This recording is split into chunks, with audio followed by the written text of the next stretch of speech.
के गरेको भने उठ्न यार टिभी हेर्दै बस्छ ओए नेपाली लेसन part 3 छिटो part 3 of learning Nepali युकेमा हुर्केको दाइ भाइसित तिमीलाई कस्तो लाग्यो के रे हामी हाम्रो भिडियो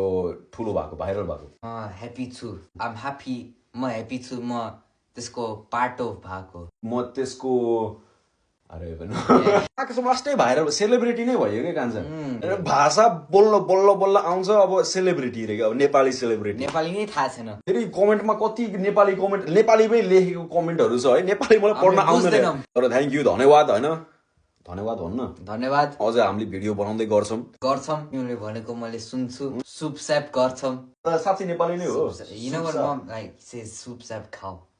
सुप स्याप गर्छौं हामीले अरु के गर्छौं जे मलाई त्यही हामीले गर्छौं जिन्दगीमा अरु नयाँ के छ कान्छ धेरै केटीहरुले मलाई मेसेज गरेछन् रिमम पर्यो अझै चाहियो मलाई पनि के रे डीएम्स हरुमा जम्मै केटीहरु के हो यार दाजु म हजुरको बुहारी हुन्छु you girls need to chill out guys chill out bro chill out पढाइमा फोकस आनन्द गर्ने बाबुआमालाई भनिदिन्छु है मैले त्यो बिहेभ गर्ने धेरै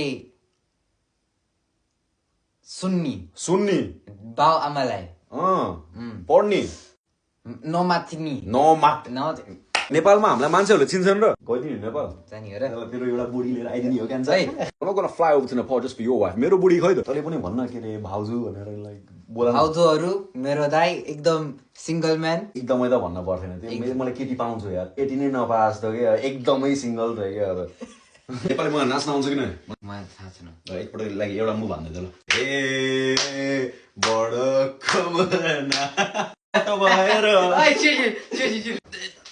सही एडिट ठोक्नु पर्छ नयाँ कसम भ्युज आउँछ पैसा आउँछ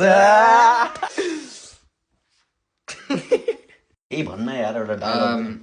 धन्यवाद जम्मेहरु हेरेको मलाई अझै हेर्न मलाई छ भए कमेन्ट हान्नुहोस् त्यसपछि म फेरि आउँछु तिमीहरुलाई सही अझै एकपटक नाच्दैन त ल बड कमन